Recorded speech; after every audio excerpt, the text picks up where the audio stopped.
I think that's the difference between complaining and holding people accountable. Hold your own side accountable. Be more concerned about holding your people, your tribe, your celebs, the people you like. Hold them accountable. Be more concerned about that than complaining about what the other side does. The Catch Fire Show.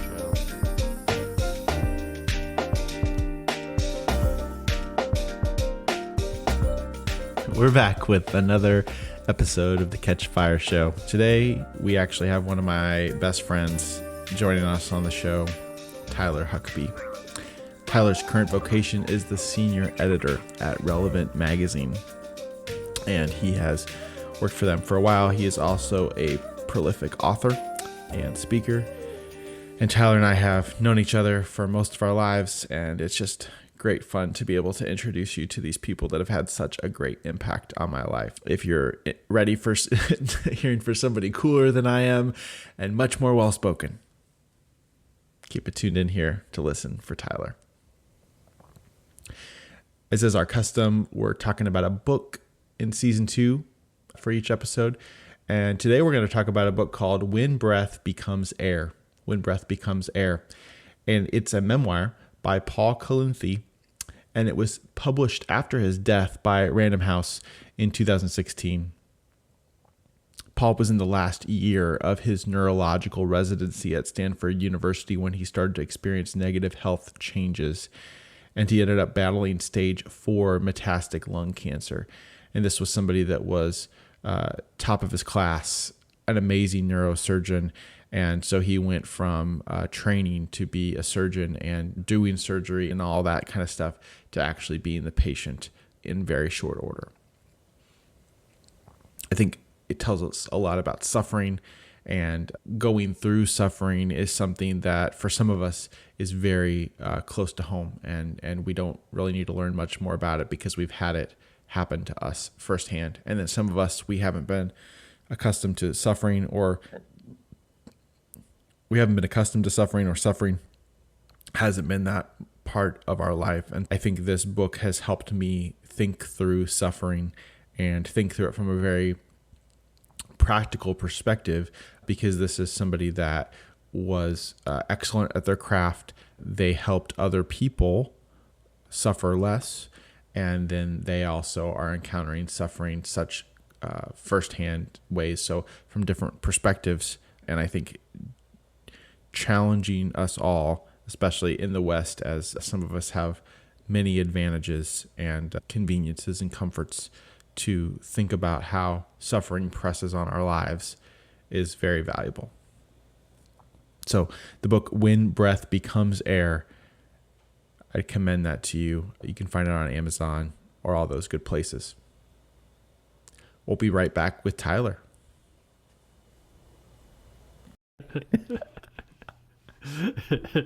See, I'm doing it again. You said you didn't want to. You told me that you're worried that we're going to start off too goofy because we have a long. I was going to say personal relationship. That makes it sound way more intimate than I wanted to. We have a long friendship, a long history together.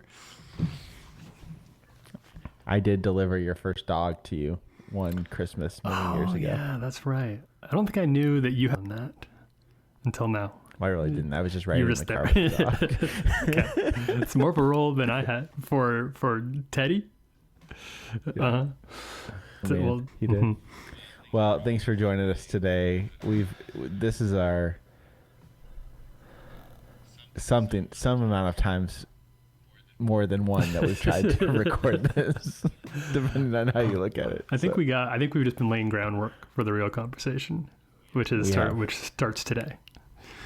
Okay. We got all the background. We got all the background interviews covered. This is going to be we're going to go places this time that we've probably never been before, which is saying something. On Catch Fire Show, sometimes we talk about this kind of lens of who you serve, how you serve, and what then you need to serve those folks. And I wondered if you could just talk about where you're currently at through that lens of your craft, who you serve, how you serve them, and what then skills and resources you use to serve.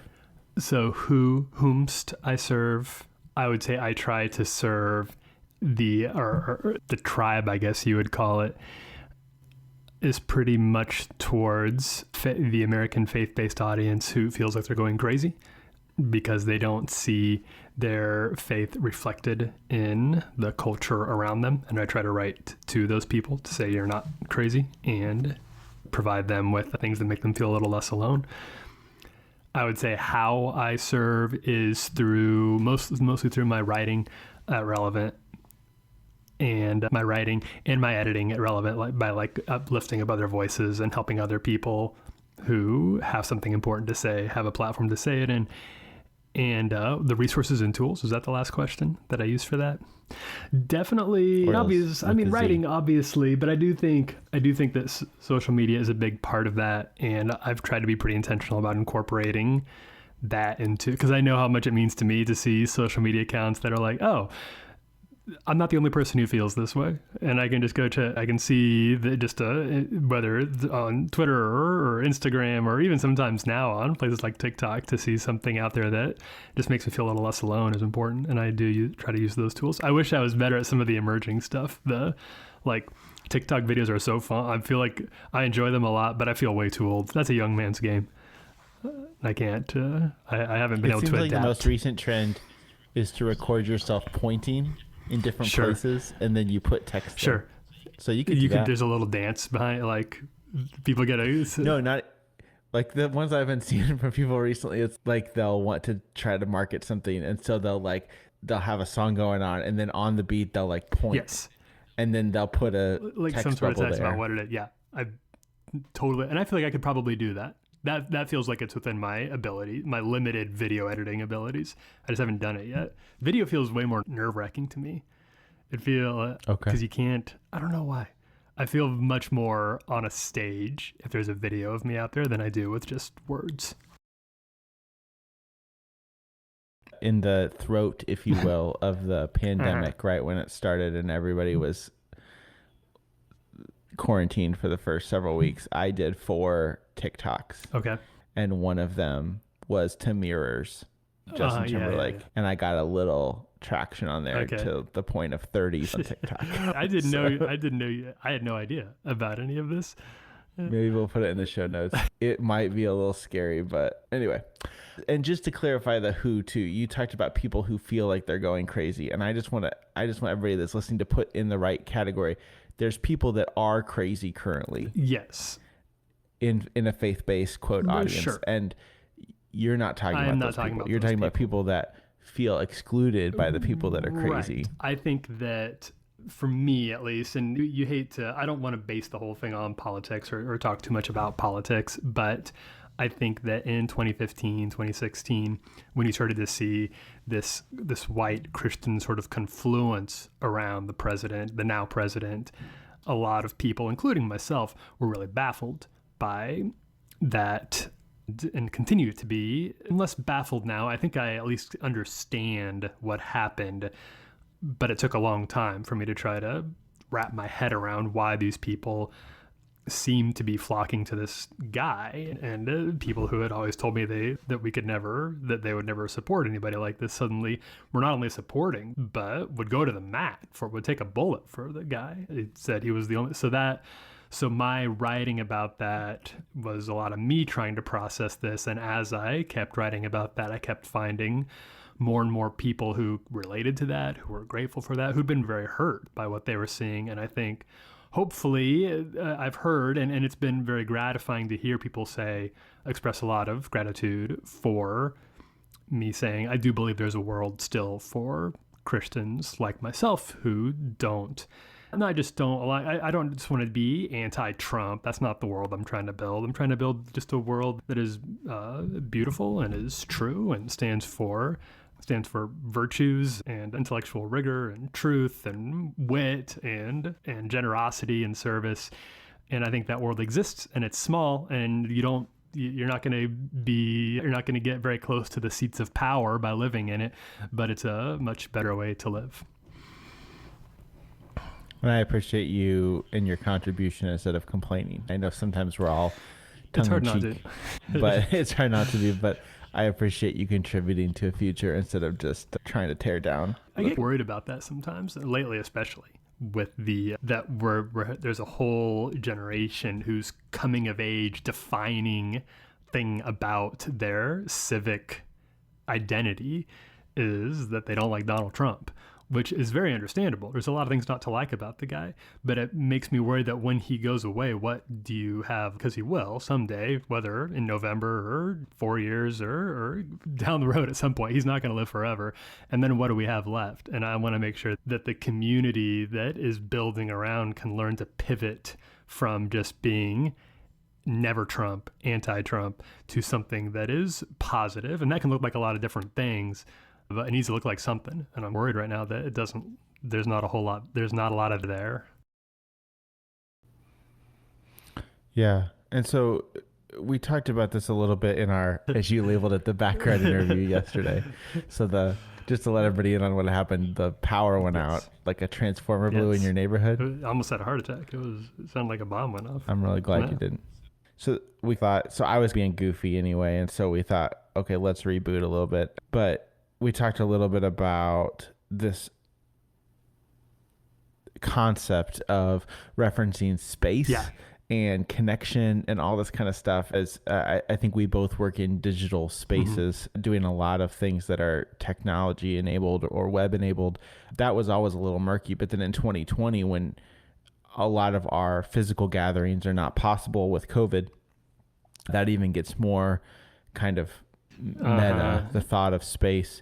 And so when you think right now about your writing and connecting to people, and you mentioned the idea of gathering people in community and all that kind of stuff, connection, what are some of the places that you reference or the primary ways you're interacting with people?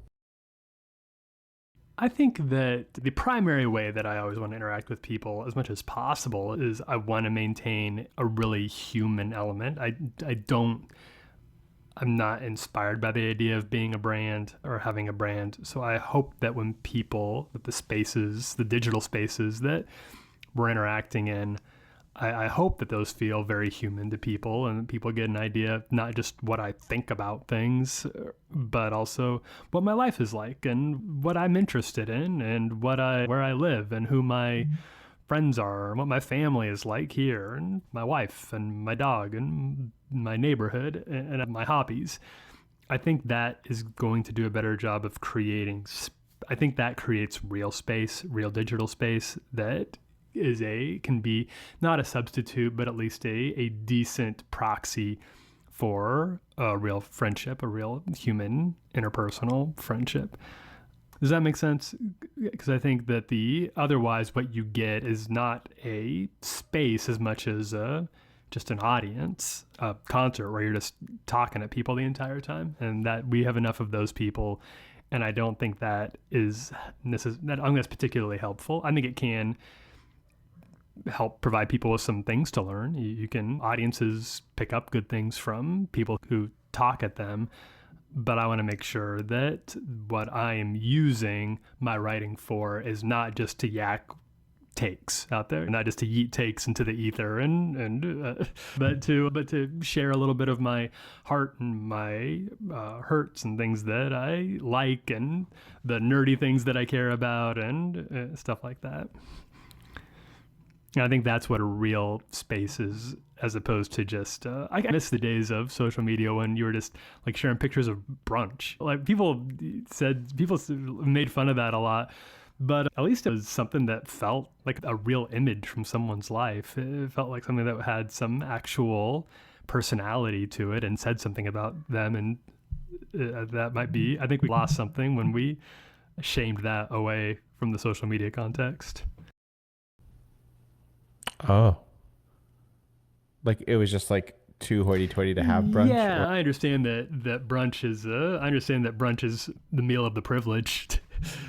but it was also getting I liked the window I got into people's lives when they just showed little family photos and videos of their cat doing something weird and some of the jokes that they would tell. And now when you open up Twitter in the morning, it's just this endless stream of bad news and your opinion about bad news and your wrong opinion about not real news and that I don't know that we've gained anything there by losing some of the early days of what Twitter or Facebook and all that looked like. Okay. I guess people can follow my personal Insta for Theo. I have been accused of posting about my toddler too much, but by who? He's cute, and I'm his dad. What So else are you gonna do? Well, one of my bosses said one time, it was a tense conversation. He's like, "Well, I guess if you just want to go post about your kid all day," and I'm like, "Whoa, it's very personal." Like, I like the pictures of handsome young man. Are you still doing your podcast? Jumping around? My personal there is a Relevant podcast that I am a part of, yes. But then Cape Town we're on maternity leave at Cape Town. One of our contributors had a baby, and we are giving her the necessary time and space to be a good mom before we resume that. Oh, obviously until we come back in the meantime, called Cape Town. It's all about it's a superhero podcast, and I love it. I tried to listen to it a few times, and I love you to death, and I knew that I wasn't the most superhero-esque. You're probably not the target audience for it. I think you need to go in with a little bit of, not need to. I think it helps to have even just a bare minimum, like movie level understanding of the characters. We don't go super deep, but it's not a great entry point into like comic book world. I would say too that I am definitely the style of fan that I would enjoy an Avengers movie, for example. I would enjoy the interplay between the characters, but I'm not as interested in origin stories. I thought like the Wolverine movie and stuff. Well, did I even see that? Anyway, but you get my point is that I think I have a little hard time going. It's a big interest of mine. It's always been a big interest of mine. Oh, I think we would always play superheroes when we were little kids together growing up, and then most people move on from that at some point, but I didn't. I still think it's a really interesting. I've gotten way more interested in sort of the backstories and the creators behind some of these characters, and gotten very nerdy about the actual history of people like Stan Lee, what drove him to create these characters, and some of the other ones over at Marvel Comics and DC Comics continues to be a source of a lot of interest for me. And we talk about some of that at Cape Town. So if you want to know, like, how did they come up with a guy like Spider-Man, or what were the circumstances in Bob Kane's life that led him to create Batman, things like that. That is interesting. I need to find those episodes and listen to them. Cool. Yeah, so you have been around this interplay, as you all say, relevant about faith and culture. Yeah, the intersection. The intersection of faith and culture. Intersection. And that's been a lot of your life. You also wear a leather jacket, though. And I don't really know how that fits into the whole thing. Well, you can't be at the intersection of faith and culture without a leather jacket. Okay. It does. I would say that it is fairly iconic. You wear it in almost every season. I wear it a lot. Well, it's really hot here right now, so not nearly as much. But as soon as it drops below, you can't help but feel confident. Drops below what? I want to hear the probably temperature. 70. Okay. And then in recent years, I've never seen you with a warmer coat when it gets... I have a warmer coat, but it has to be pretty... But you might not need it. Maybe if you go skiing. I live in Nashville. It never gets like really cold in Nashville. But when we go up to Nebraska... Try to not go there. I'm just joking. Okay. And so... there's a conversation that you're contributing to that is really trying to be something more than the sum of its parts. And I know that it's been a tension for you on like how you're contributing. So right now you're doing it through a full-time role, a thing at Relevant, but you've also really been interested in writing longer pieces and contributing that way. Can you talk about how that's shaping up right now? Yeah. So I write pretty much every day. I write and edit over at Relevant, And then I'm working on I do have a book in the works. Like I told you, I don't know how much I'm allowed to say about the book right now. I don't think it matters, but nobody told me I can't say anything about it. But I also. But it's also an excuse to have you on again. I guess that's true. Because then we can. So we won't get into that. We won't get into that overly much right now. But I am very interested in the idea of helping people understand, helping to reframe the Christian idea around what we grew up with knowing as the culture war, and helping the American church call a truce in the culture war and instead look for ways to serve and to love the world that they're in instead of fighting against it or fighting against the culture. I think that's important to me. And I think the fact that I think the idea of a culture war has just been ruinous, has just been so damaging to so many people inside and outside of the church, has just hurt a lot of people. And I want the whole idea of it to be buried and gone. So we talked about this a little bit too. And when I write a little bit longer, and when I write shorter things, I use 3 questions to just my pillars of should I be writing this. The first is, do people need this? The next is, do they need it now? And the third is, do they need it from me? I'm surprised still at how many things I stop writing because I can't answer all those questions, because it's very easy. Because if you can't answer the first one, do people need this? Then what are you doing? Why are you? You got better things to do if if nobody needs what you're writing. And I think it's a pretty easy question to answer for the most part. You'll know. You trust your instincts on that one. So do people need it? The second one, do people need it now?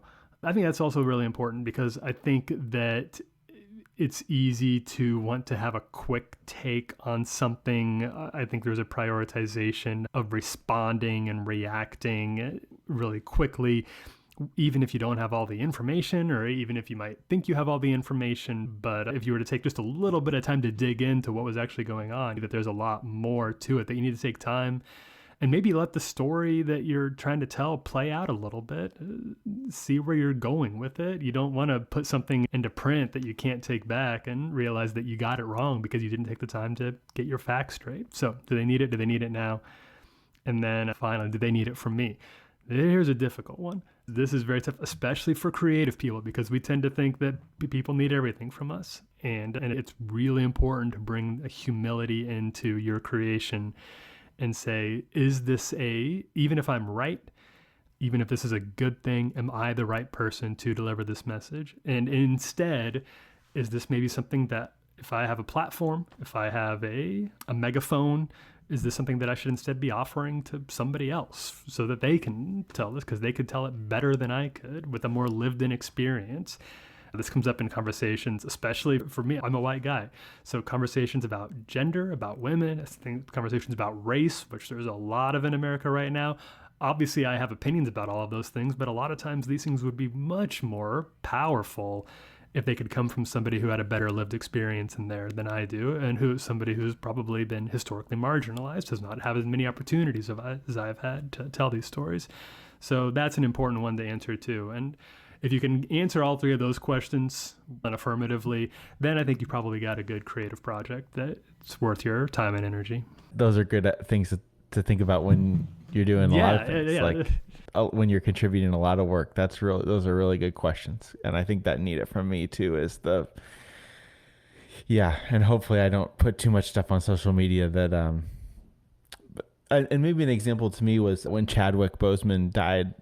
I think it was a couple weeks ago. I don't know. It might be a little over a week. Yeah, when we're recording this, it might be longer now when this is released. But I decided I wasn't going to post about it because I didn't feel like he was my hero. Like I adore him. I think he is amazing, and I think he brought so much life not only to the role of the Black Panther, but I do think he eclipsed the movie as a man of highest character. That somebody, I think, attributed him after his death, saying that he did something better than showing us a better future. He showed us what a better past would have been.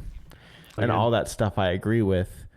However, I didn't want to pull attention from people that identified with him more than I did. And so I think trying to figure out the right balance there.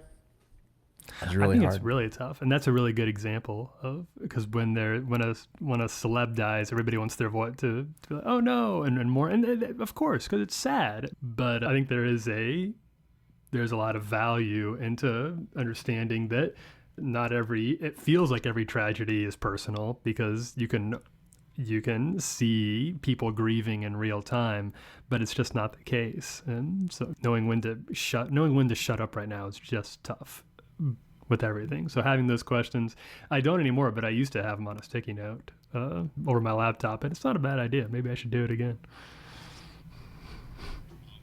I'll send you in the mail some of the super sticky notes that don't fall off as easily. If you wouldn't mind. It'd be a more permanent. Yeah. So I feel like you've done a great job so far of really coming at this with a very professional lens, which I admire and appreciate. I just don't want folks to come away that there's no kind of personal tension of this yearning to continue to do creative work or leaning in and contributing more. And I know you have that. I know you're just like, I'd to continue to contribute more and maybe in areas that you don't get to as much right now. Can you share with us just a little bit of that tension?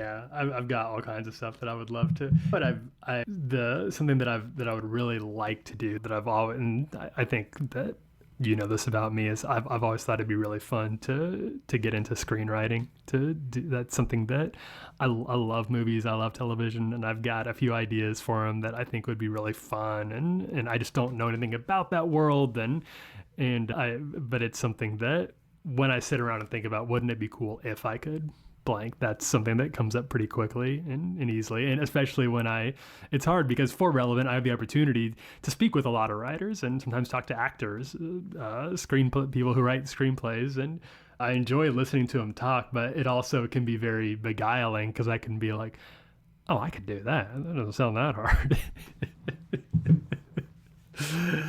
But it takes a lot more than that too. And to see, I've been able to see a lot of friends go out to LA and start doing the work, and some of them sometimes pull it off and make it and start working on a TV show or something. So that would be, it feels like a very distant dream right now, and it feels like something that would take a pretty big pivot in my professional life, but it's there. It's an idea I have. We could go into the ideas I have for TV, but that always sounds very boring to me too. When I get bored when I hear other people talk about their ideas for a movie or a TV show. So maybe I'm projecting. Maybe the current Grey's Anatomy will wrap by that point, and you can do like the next medical drama. Yeah, I have the background for that. I don't think you need to know a whole lot. Oh, you do. I can just remember everything. My dad could speak into it. Yeah, your dad will transfer over from Mayo Clinic to my consulting producer. I think too, with those kind of not reality shows, with those shows that bend reality into drama, it's like they almost have consultants to tell them this would never happen in real life. Great, that's we're on the right track. Yes, we must be doing something right. What else you got for me? Because I had a friend one time that he was an ophthalmologist in training, and we met for dinner one night at Chipotle or something like that. I was like, how was your day? And he was like, never go to the doctor. Never go to the hospital in June. And I was like, what? And he was like, that's when all the new residents start. Don't go. Wait till July. I'm like, what if I'm sick? Just wait till July. That feels like a very... I'm really nervous about somebody who thinks that you just decide when you go to the hospital. I don't go to the hosptal. If it was a checkup, sure, I understand that. Within reason. But if you have a bone sticking out of your arm, I'm not going to be like, now's not the time. I'll duct tape it and go in a month. Also, I trust the new residents. People get worried about that. I don't care. You've been through like 8 years of school. Okay. I'm sure they kind of know what they're doing, hopefully. Maybe you just unearth some fear-based thought in my head. You go in June, I'll come visit you. We'll see how it goes. And then... yeah. I'm supposed to ask you, the next question I'm going to ask you, I'm supposed to ask you before the interview so that I know to not bring it up if the answer is no. But here we go. Did you watch the Last Dance stuff on ESPN about Michael Jordan? Did you watch any of that? The first two. And I liked them a lot. Yeah. I would want to finish the rest. I just haven't done it, but I did start it, and I thought it ruled. Yeah, and so the reason I wanted to ask you about it is because you're not necessarily the biggest spur. Is that fair? More than fair. That is. Yeah. I have so zero I remember, attachment to the world of professional sports. Yeah, zero attachment to sports. And then I remember like being on vacation with our families when those national championships were happening. Could not be yeah, you weren't interested at all. So I guess what I'm trying to sum up for people is that there's a cultural aspect and a history aspect of those things that transcends sports. And I wondered if you could talk about some of those things. I can try. This is going to be good for me because I don't know that I've necessarily explored why I'm interested in this doc, even though I do not care about it. And my wife actually felt the same way because we were both enjoying watching it together.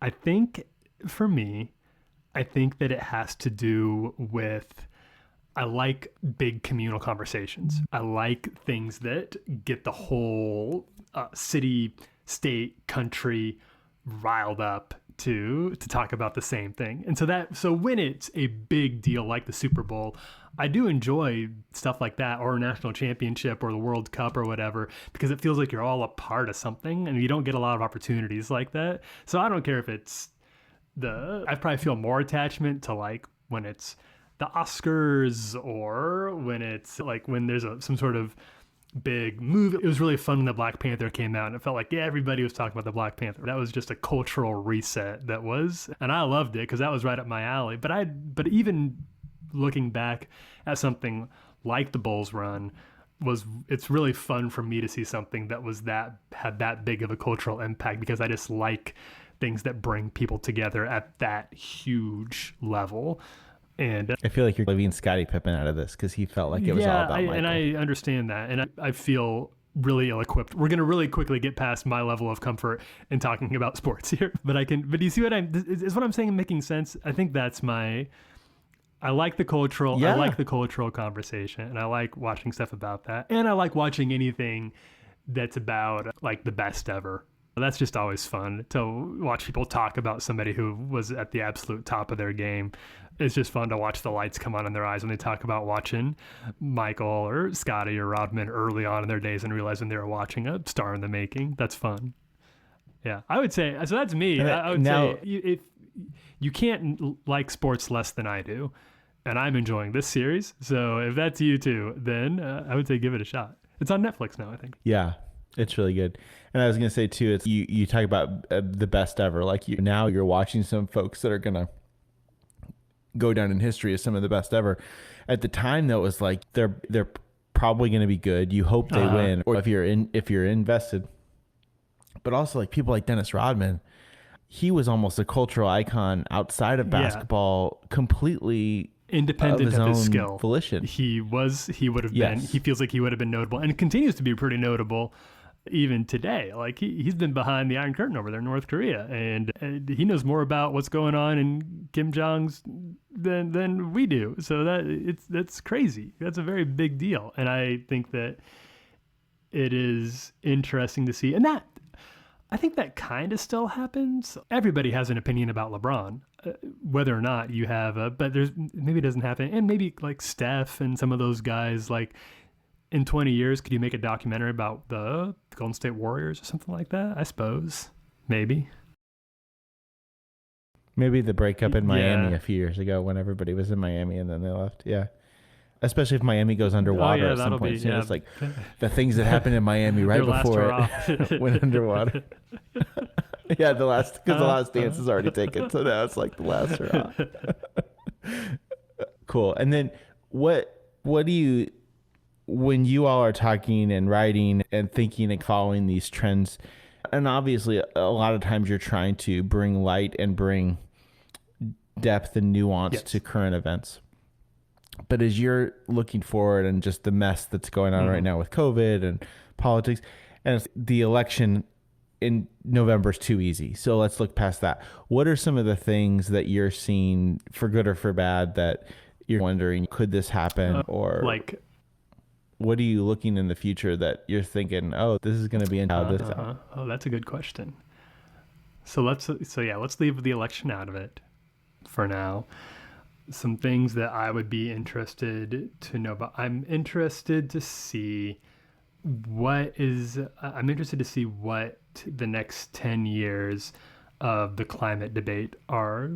Debate isn't the right word. What is, because I think we've passed through people being like, okay, this is a thing, we need to take this seriously, but how seriously are people going to take it? Is it going to look like Jeff Bezos donating $1 billion here and there every decade or so?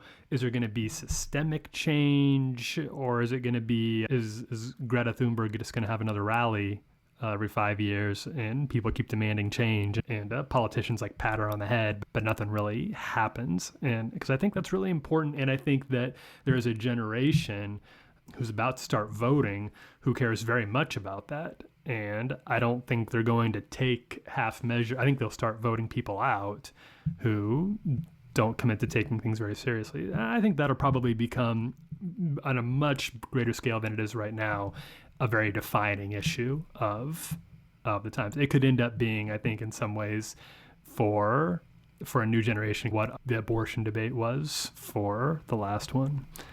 So that would be one thing. And I know that's a little bit political, but I think it's also a big cultural one.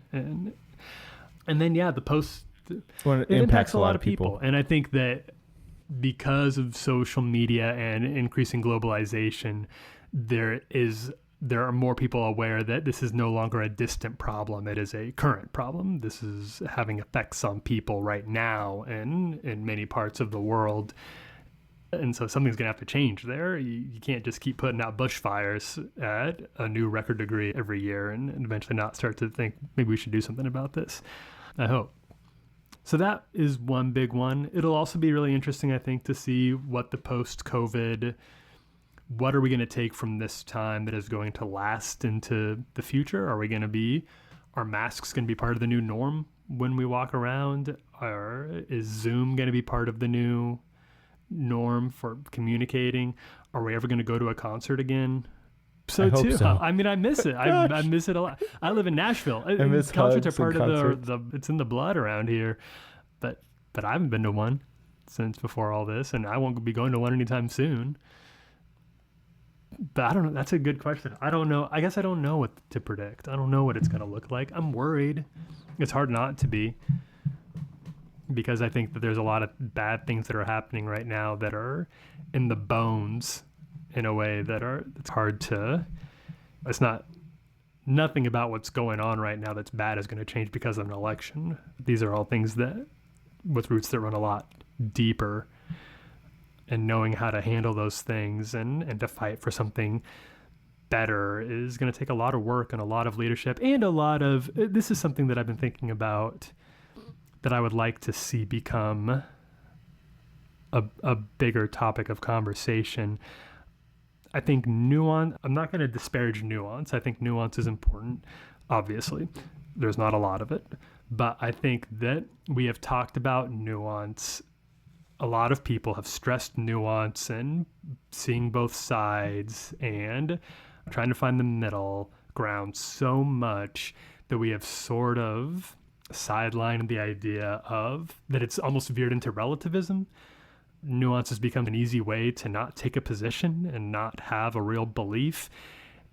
And I think that has come at the expense of moral clarity and just being able to say, this is right and this is wrong, and we're going to do what's right no matter how hard it is.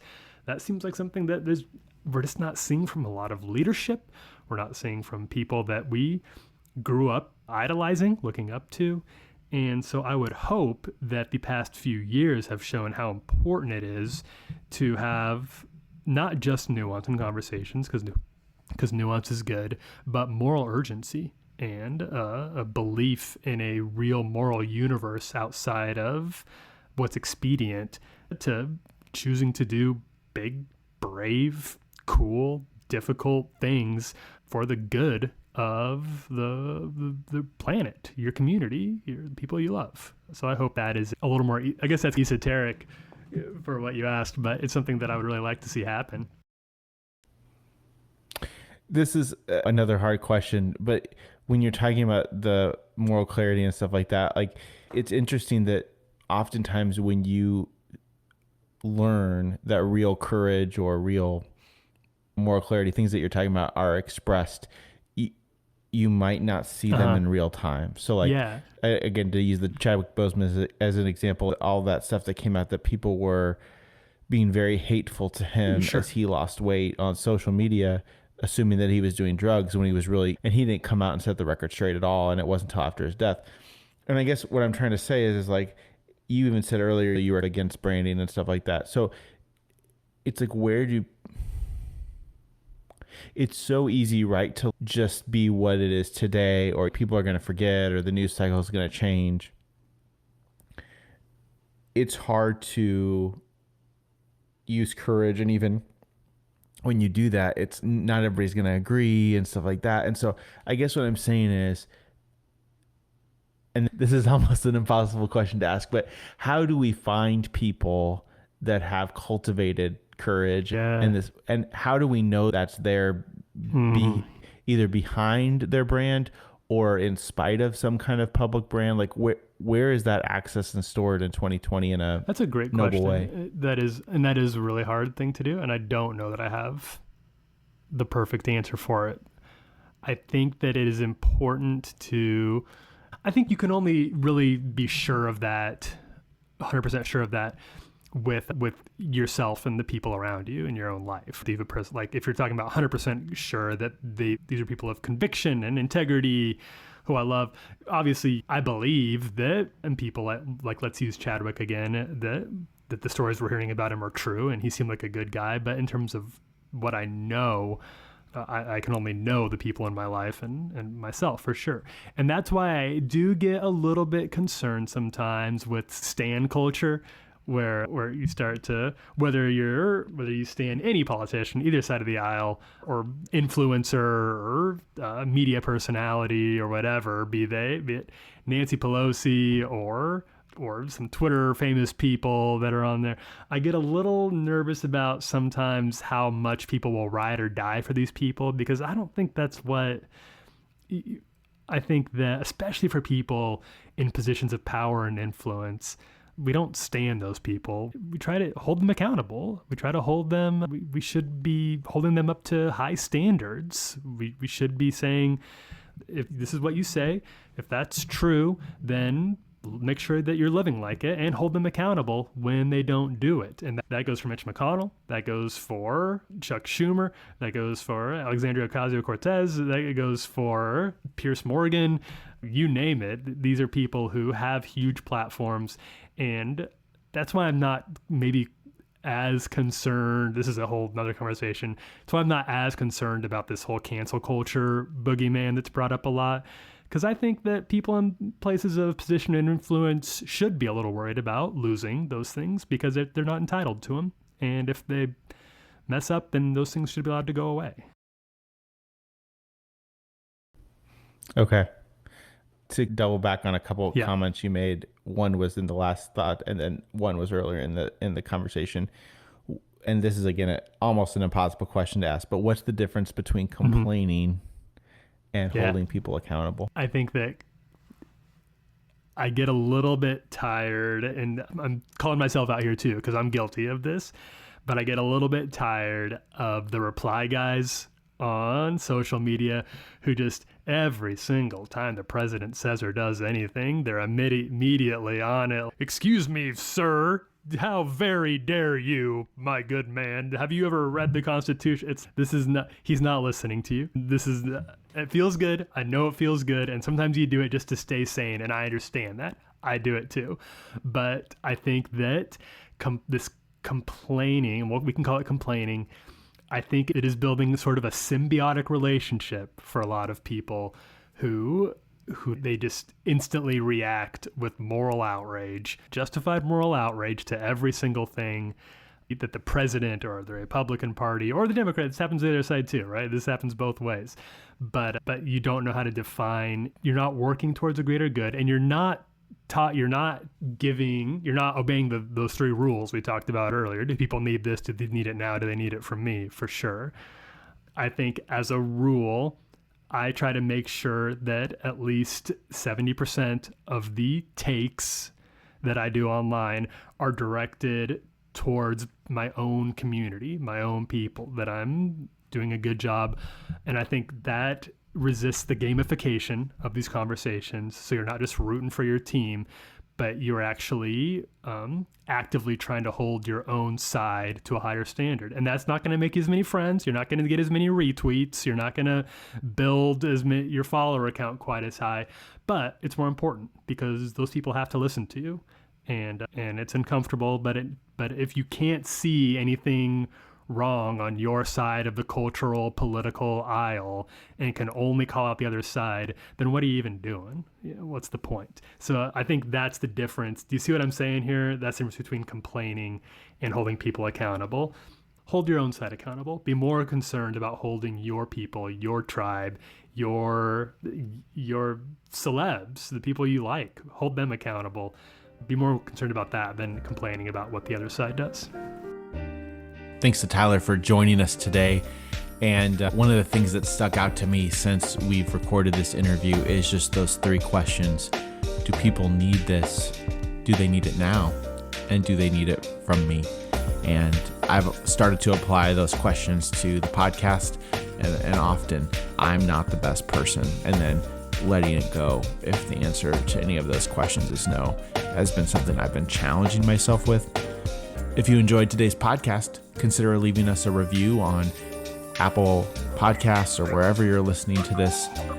A few clicks to choose some stars and words is incredibly powerful because that's how people discover podcasts. So we'd be really grateful if you consider doing that. Until next time, I'm your host, Simon Yost. Music was provided by TP7 Productions, and this podcast was recorded, edited, and produced in St. Louis, Missouri. We'll see you next time.